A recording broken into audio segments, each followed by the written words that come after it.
Hey everybody, I hope I was able to prank you. Today is Tuesday, the 17th of November. It's a STEM day. My audio is working just fine, so just had to have some fun with you.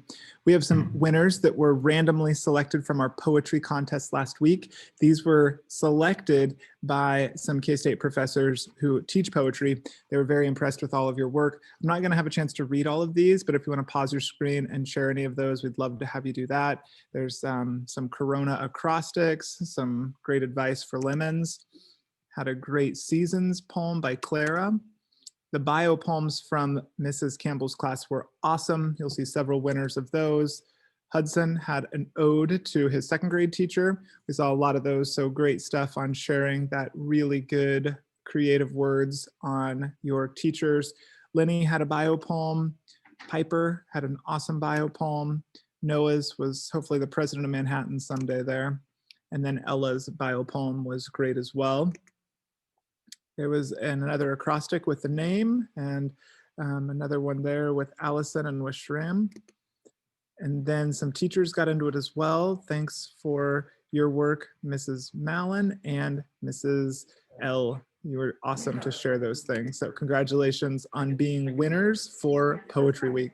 As you know, this week coming up is our joke and prank week that we're in now. Some jokes for you. Guess what time the man went to the dentist? At 2:30. Get it? 2:30. That's a funny one.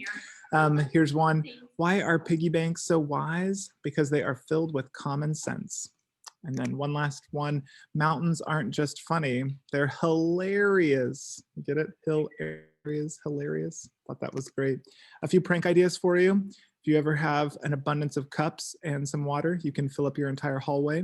And kind of a creative idea to have a lot of time on your hands.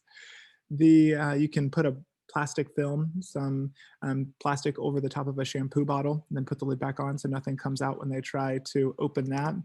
This is a really interesting one. If you have a lot of time, you can take out deodorant and put in cream cheese. So that's what that can look like, and 4 steps to be able to prank your family with some cream cheese deodorant.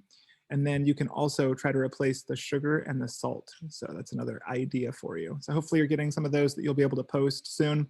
Got to talk to my friend, Mrs. Nelson. She is working at Northview Elementary, and here she's going to share a little bit more. Nelson, she is the MTSS coordinator and assistant principal at Northview, and she is one of my favorite people to prank. It's maybe because she's a great target. I don't know. She's got his sense of humor. And so do you want to share a little bit about yourself? And then you can tell about our prank that we have going on first, Mrs. Nelson. Our prank or your prank on me, but sure. I am, right. I'm Mrs. Nelson, as Dr. Shiver said, and I am at Northview. I actually went to school at Northview for elementary school. So it's really special for me. This is my 3rd year back at Northview. And hello, everybody that's a Northview student.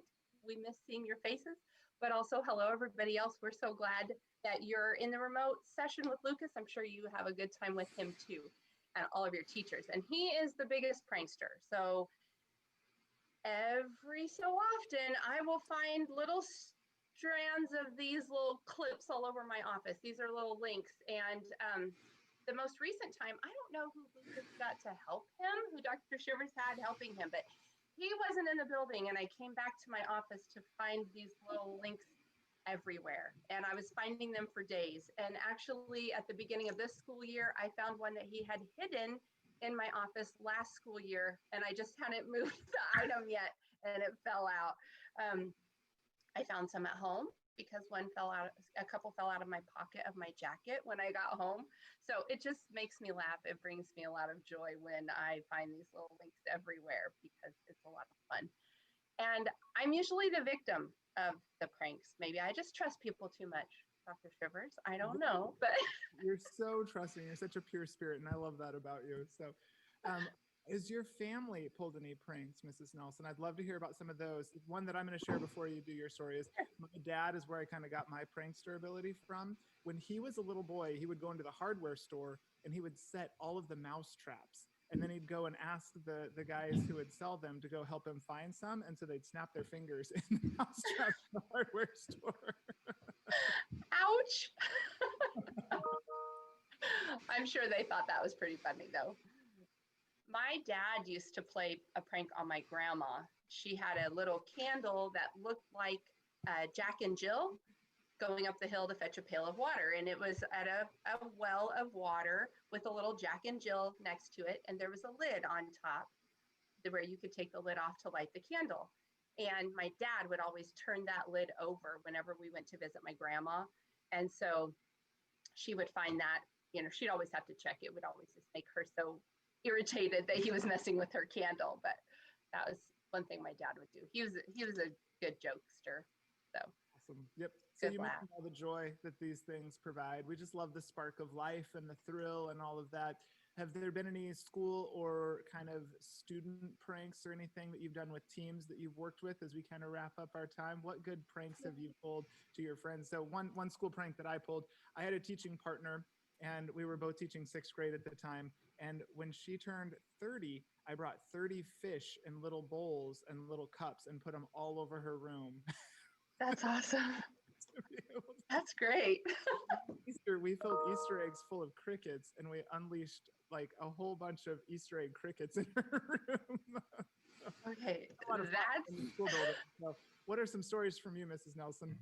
well, one of my students, who also happens to be my son, on April Fool's Day went around and taped little pictures on the bottoms of the teachers' mouses. And so they were little funny faces. So of course, mice. And so when the teachers were trying to use them, of course, they weren't responding. And so teachers were wondering what was happening. And then it would turn it over and there was a little silly face over the eye of the mouse. And so that was kind of fun. And I had a teammate who really was very, very particular and had all of her pens facing the same direction in her little pen cup on her desk.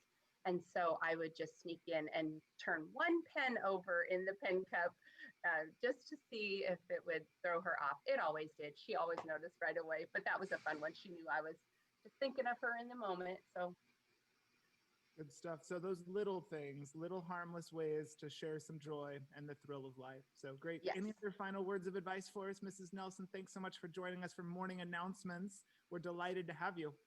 well, thank you. I'm so happy to be a part of this. Thank you for inviting me, Dr. Shivers. And it's good to see everybody. Hopefully we'll get to see you again soon. That's right. Thanks, everybody. See ya. Thank you. Have a good day. Cool. Hope you stay brave and creative remote learners. Keep up with Prank Week. And again, congratulations to all of our poetry winners from last week. Have a good day, everybody. Keep on learning really, really strong.